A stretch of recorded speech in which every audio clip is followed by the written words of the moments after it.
A equipe econômica do governo interino de Michel Temer está trabalhando em uma proposta de reforma da Previdência, que deve alterar muito a maneira como o sistema funciona hoje, caso seja aprovada. Mais de 10 pontos estão em análise e prevêem mudanças na forma de concessão e no prazo para aposentadorias e pensões, tanto urbanas quanto rurais, na iniciativa privada e também no setor público. E não apenas dos futuros trabalhadores, mas também de quem já está no mercado.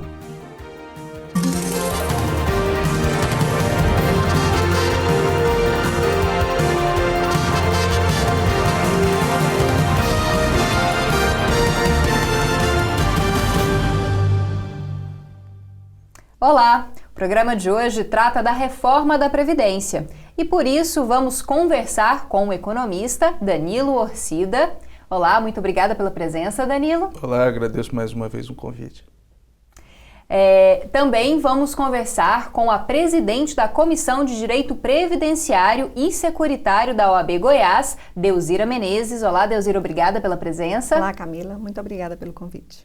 Bom, e também mais uma vez conosco o José Geraldo de Santana, que é advogado, professor e também assessor jurídico de entidades sindicais da área da Previdência. Olá, muito obrigada pela presença. Olá, é uma honra estar aqui nesta oportunidade para debatermos um tema tão candente de interesse social. Bom, para começar, essa reforma da Previdência da qual se tem falado há algum tempo, ela é mesmo necessária? Existe uma crise mesmo nesse sistema previdenciário no país? Professor José, gostaria que o senhor começasse. A crise que se prenuncia, ou que se anuncia, vai nos trazer um horizonte muito sombrio. A reforma é necessária? Depende do ponto de vista de sua análise. Se for para ampliar o direito, ela é necessária.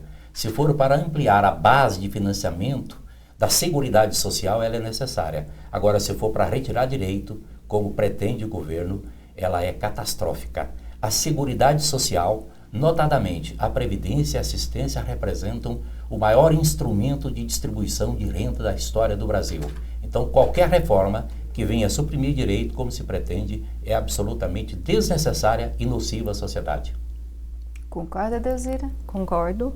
A Previdência hoje, ela mantém a maioria dos municípios do nosso estado, do país, aliás.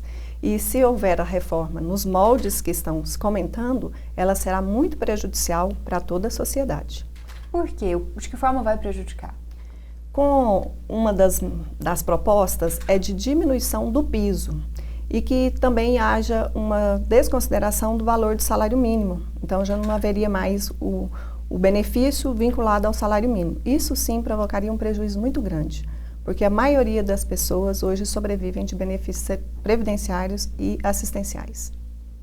Danilo, como economista, como fazer para colocar essas contas, tanto da crise econômica tão falada e da crise da Previdência, também com a questão dos direitos? Olha, acredito que no Brasil hoje é preciso equacionar as contas públicas. E a Previdência, a Seguridade Social, ela representa um grande desafio, uma vez que, se considerarmos aí o quadro de despesas públicas, nós estamos falando aí de uma despesa na ordem de quase 23%, né, por parte do governo federal. Então isso tem, de fato, um impacto significativo nas contas do governo, mas como bem colocou o professor José Geraldo, a grande questão é discutir uma reforma que não represente um retrocesso ou a retirada de direitos, né? Então, eu vejo que o grande desafio, quando a pauta envolve essa questão da Previdência, é justamente essa questão. Uma vez que nos pequenos municípios, como bem colocou a colega advogada, representando aqui, inclusive, a Ordem dos Advogados, nos pequenos municípios, boa parte dessa população, muitas vezes tem como principal renda, a renda, seja de um benefício assistencial, seja de um benefício de ordem previdenciária. E como fazer para equacionar, professor? Para que nós tenhamos a dimensão exata do que representa a Seguridade Social no Brasil, notadamente a Previdência Social, dos 5.570 municípios brasileiros, 3.563, ou mais de 60% deles, têm como principal fonte de riqueza o benefício previdenciário.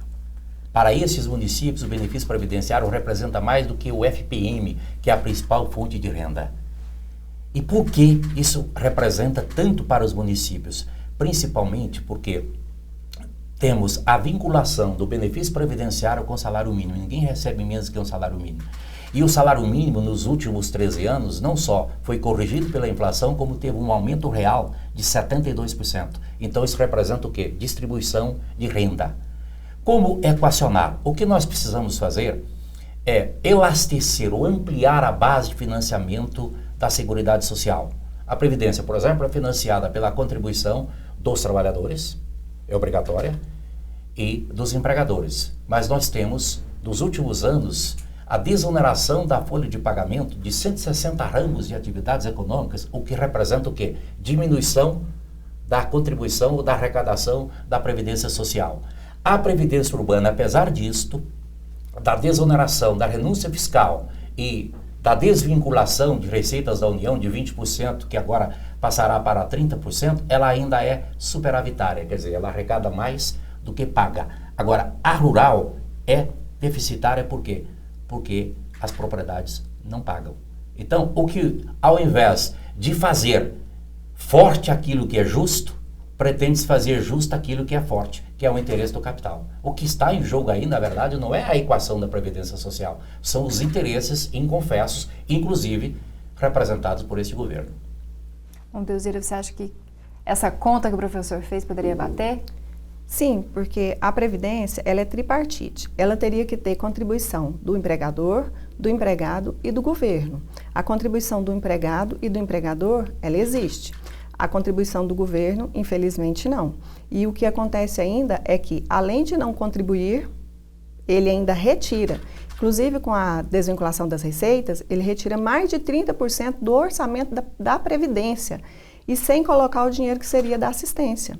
Então, nesse caso, se houvesse o crédito da parte do governo e se não houvesse a desvinculação das receitas, não teria problema nenhum na Previdência. Como disse o professor José Geraldo, a parte da Previdência Social, que é urbana e rural, ela não tem déficit, ela é superavitária.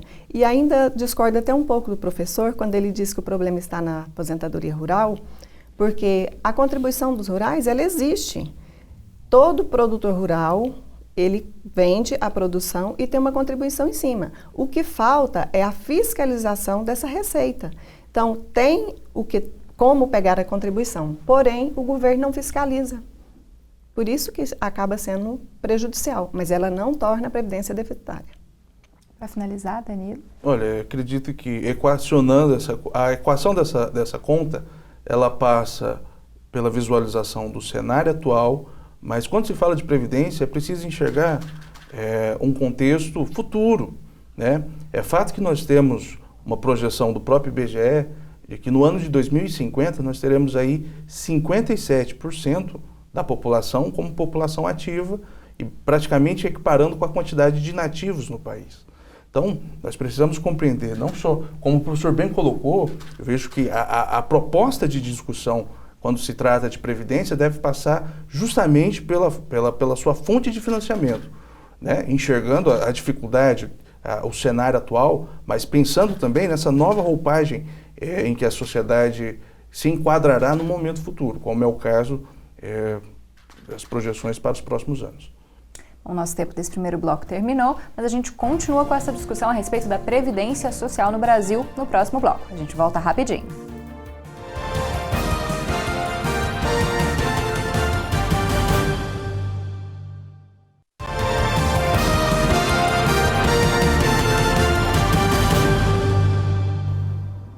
Voltamos com Conexões de hoje, que está discutindo a reforma da Previdência Social. Os nossos entrevistados são o economista Danilo Orcida, também a presidente da Comissão de Direito Previdenciário e Securitário da OAB Goiás, Delzira Menezes, e o advogado, professor e assessor jurídico na área de entidades sindicais na área da Previdência, José Geraldo de Santana. Bom, queria retomar um dado que a Delzira falou no bloco anterior, que é uma das preocupações em relação à desvinculação da aposentadoria com o salário mínimo. O que isso pode trazer para o trabalhador, para quem se aposentar? Isso pode empobrecer a população mais idosa também, que hoje já sofre muito, aquela que recebe um salário mínimo, até mesmo para se manter? O que você acha, Delzira? Sim, isso pode trazer grandes prejuízos, porque todas as pessoas contribuem e quando elas são aposentadas, é feita uma renda para saber qual o valor do benefício. Se for desvinculado do salário mínimo, essa a atualização ela ficará diminuída e com o tempo não se conseguirá mais comprar com o mesmo valor que teria na data da aposentadoria. Então, o valor, se tiver a desvinculação do salário mínimo, com certeza trará muito prejuízo. Olha, é fato que, até trazendo uma contextualização com o nosso atual cenário econômico, se considerarmos o ano de 2015, o reajuste do salário mínimo foi de 8,8%. E em Goiás nós fechamos com uma inflação na casa dos 2 dígitos, 14,18%. Imagina, esse salário mínimo ele vem sendo corroído durante o tempo. Né? O próprio reajuste do salário mínimo em si, muitas vezes não acompanha o indicador da inflação. No ano de 2015 para 2016, veio uma proposta de reajuste desse salário mínimo na casa dos 2 dígitos, de 11,25%, né? Mas ainda assim, nós vivemos um contexto de inflação. E o Brasil, na sua economia, tem um cenário marcante em relação à hiperinflação, à questão da inflação em si. Então, eu vejo com grande preocupação essa questão, né? Porque a desvinculação por si só, ela de imediato pode ser uma solução simples para essa causa complexa, mas a longo prazo pode representar, quem sabe, talvez não atenda a necessidade daquele beneficiário que precisa para poder fazer frente aí às suas necessidades básicas. Com certeza, Camila, se for aprovada a desvinculação dos benefícios previdenciários do salário mínimo, este será o maior dano social. Ele não alcançou ainda a dimensão que tem propositadamente. Para que nós tenhamos a exata dimensão de que isso representa, em 2003, o teto do regime geral de previdência social era de R$ 2.400, o que correspondia exatamente a 10 salários mínimos. Hoje, o teto é de R$ 5.189,72 e corresponde a 5,9 salários mínimos. Os benefícios previdenciários continuaram sendo corrigidos pela inflação, mas o benefício menor, que é o do salário mínimo, foi corrigido pelo salário mínimo. Ou seja, além da inflação, ele teve 72%. Então, nós teremos o quê? O empobrecimento absoluto. Hoje são mais ou menos 28 milhões de benefícios previdenciários. Se nós multiplicarmos isso aí pelo menos por 2 ou 3 pessoas, nós teremos mais de 60 milhões de brasileiros que sofrerão o empobrecimento com esta desvinculação. Além do que, se de fato a idade for aumentada para 65 anos, o tempo mínimo para a aposentadoria, isso vai implicar o quê? O filho do trabalhador, que começa como menor aprendiz aos 14 anos, e pode entrar no mercado de trabalho aos 16, vai trabalhar entre 49 e 51 anos para ter direito à aposentadoria. Então, isso representa o quê? Retrocesso social, o que inclusive é vedado pela Constituição. Minha cara Delzira, eu acho que nós não nos comunicamos. Eu não disse que o problema estava na aposentadoria rural, eu disse que estava na contribuição, que ela não é efetiva. Agora, a aposentadoria rural é, sem dúvida nenhuma, a maior conquista que a Constituição de 1988 assegurou. Hoje são mais de 9 milhões de beneficiários no campo. Bom, em relação à idade, já que o senhor falou disso, a idade deve ser aumentada, são propostas, já foi aventado até mesmo 70 anos. É um tempo muito grande de trabalho, a pessoa se aposenta já com pouco tempo de vida para conseguir usufruir pelo menos de algo que ela construiu, né? Já que a nossa expectativa de vida está em torno de 72 anos. O que você acha, Delzira? Essa proposta de aumento de idade, na verdade, ela não vai resolver o problema, porque se fala muito que no Brasil não tem idade mínima, mas na verdade ela não tem na lei, mas ela já existe. Em 98, quando houve a reforma e depois em 99 com a criação do fator previdenciário, houve sim a criação da idade mínima, porque a pessoa pode até aposentar antes dos 60, a mulher, e o homem aos 65, mas ele tem uma renda diminuída, às vezes em quase 50% do valor que ele efetivamente contribui. E em 2015, com a criação da fórmula 85-95, que na verdade é 90-100, mais uma vez se colocou a idade mínima. E mesmo com essa mini reforma que houve em 2015, não houve melhoras e nem haverá, porque não é o problema da idade que traz problemas para a Previdência. Danilo? Eu vejo que a questão da idade é uma tentativa que se coloca para ampliar o tempo de contribuição, né? Ou seja, é uma solução simples, como eu disse, para uma causa complexa. Eu vejo que essa questão, ela passa por soluções complexas e não como objetivando aí uma causa única, como, por exemplo, essa tentativa de manobra em relação à idade. Eu vejo que ampliar a fonte de financiamento passa, por exemplo, por uma releitura da figura das pensões. Ora, o cidadão tem uma família com 4 pessoas, aí falece e fica uma pensão, muitas vezes que é o valor da integralidade daquele salário que ele recebia, para uma família que passa a ser composta por 3 pessoas. Por que não pensar uma redução proporcional dessa pensão, sabendo que à época aquele valor que era pago enquanto esse servidor estava em vida, e era um valor que fazia frente a despesas de 4 pessoas. Hoje, com o falecimento e com a pensão que fica para os seus sucessores, seria proporcional, né? Eu vejo que nós teríamos ali uma redução de despesas na ótica do governo e, querendo ou não, equacionando dentro do seio familiar, não teria nenhum poder de compra efetivo, uma vez que atenderia a uma família com uma quantidade menor de pessoas. Eu acredito que propostas, essa questão da redução das pensões, também está sendo pautado como uma das propostas. E eu vejo que o caminho ou a solução para essa questão da Previdência, ela, como dito, sendo uma causa complexa, ela deve trilhar vários caminhos para se chegar a uma solução efetiva. Bom, temos divergência. Eu não concordo com a proposta suscitada por Danilo de redução de pensão, embora o número de pessoas é menor, mas as necessidades não diminuem, as dificuldades aumentam. E a questão da idade mínima já existe, efetivamente. 60 anos para a mulher e 65 para o homem. Então essa não é a grande questão. O que se quer é aumentar o tempo de contribuição sem que a Previdência dê retorno ao segurado. É isso que se pretende. Professor, vou ter que interrompê-lo, que o nosso tempo está chegando ao fim, e passo a palavra para o senhor no começo do próximo bloco, para o senhor completar o raciocínio. A gente vai para mais um intervalo. No próximo bloco a gente finaliza essa conversa a respeito da reforma da Previdência Social.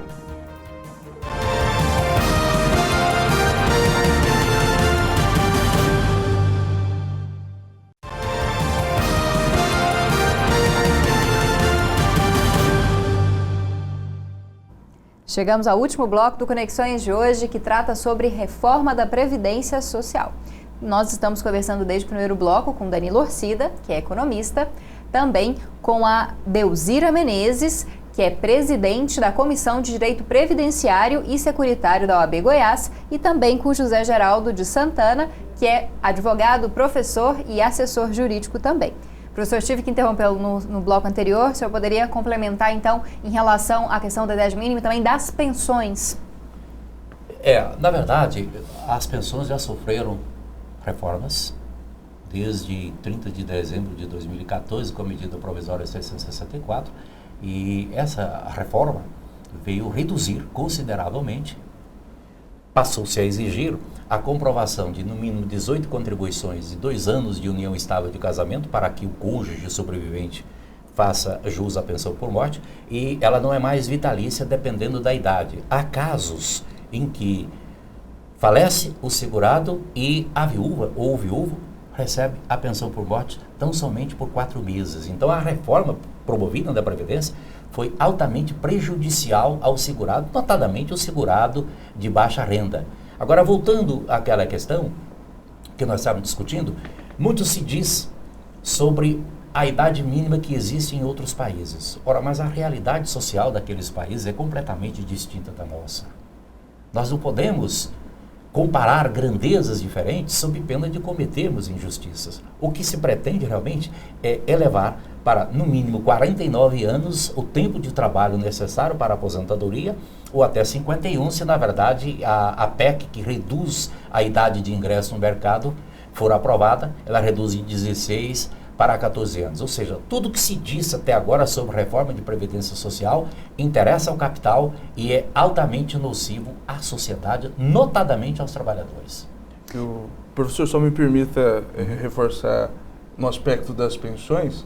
Quando eu advoguei a ideia aqui da redução do valor do benefício, eu coloco em pauta a figura da razoabilidade, da proporcionalidade do valor se comparado ao número de integrantes da família, né, tentando apontar isso como um caminho, uma solução para ter esse equilíbrio aí entre os valores que são pagos pelo próprio Estado, né? Estado no sentido amplo senso, e os valores que são recebidos pelos seus pensionistas. Eu vejo que, em diversos casos, essa pensão, quando ela é paga na integralidade do valor do salário, é fato que nós temos uma redução no percentual ou no valor, na proporção de beneficiários daquele salário. Ou seja, se houve uma redução da quantidade no seio familiar, por que não pensar essa possibilidade? Havendo isso como uma possibilidade, como um caminho, né? Eu vejo que daí nós não teríamos redução de benefício, porque a redução que eu sinalizo como proposta do valor seria proporcional à redução do seio familiar, né? Ou seja, enxergar uma proporção entre o valor do salário, que é pago em vida, para a pensão, que é paga na ocasião da morte e do Camila, número me de permite? beneficiários. Sim. É que ele falou assim, na redução por causa da diminuição de uma pessoa no seio familiar. Também discordo plenamente disso, porque assim, a nossa previdência ela é contributiva. Então, você contribui durante toda a sua vida para que você tenha, ao final da sua carreira trabalhista, que você possa receber um benefício. E você pagou para ter um valor definido. Aí, se você fala, houve um infortúnio, perdeu alguém, houve a contribuição, e ainda assim vai se diminuir um valor, então eu sou totalmente contra. Eu acho que a reforma, sim, ela precisa ter, mas não para diminuir direitos. Nós temos que ter uma reforma, ajustes são necessários, mas que os direitos sociais duramente adquiridos, eles sejam mantidos. Em relação à previdência social do setor público e privado, hoje há diferenças. Ela deve se igualar para melhorar essas contas ou elas devem se manter também com certas diferenças? O servidor público e o trabalhador do setor privado. Professor José?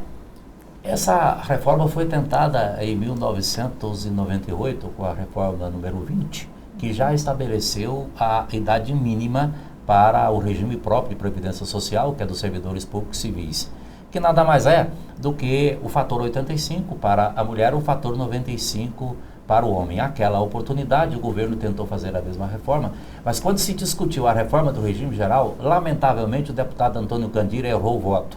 Eram necessários 308 e a reforma obteve 307. Aí o governo se vingou e trouxe o fator previdenciário, que é a coisa mais nociva que já se criou na história desse país. Como Delzira falou, chega a reduzir em 50% os proventos de aposentadoria, notadamente para os professores, que são aqueles que têm o tempo menor. A discussão sobre a unificação dos regimes também é complexa. Ela seria muito mais prejudicial, a unificação do trabalhador rural com o trabalhador urbano, seja ele do regime geral, seja do regime próprio. Desde que sejam respeitados os direitos já assegurados, que não haja o retrocesso social que é vedado constitucionalmente, pode-se discutir a unificação. Mas o que se pretende até agora com a unificação é exatamente isso, é a redução, é para beneficiar a previdência privada, que é um regime de capitalização, não é um regime de repartição simples, de solidariedade, como é o regime geral, como é o regime próprio de previdência social. Delzira? Essa unificação, hoje, como o professor José Geraldo disse, ela simplesmente vai diminuir direitos. Hoje um servidor, ele se aposenta, ele tem a remuneração dele integral. Desde 2013, os novos servidores que entraram, eles já não têm isso mais. Para que eles tenham uma remuneração ativa, eles já têm que fazer uma previdência complementar, uma previdência privada. Então, assim, a unificação pode ser interessante, mas tem que se estudar bastante. Para finalizar, Danilo?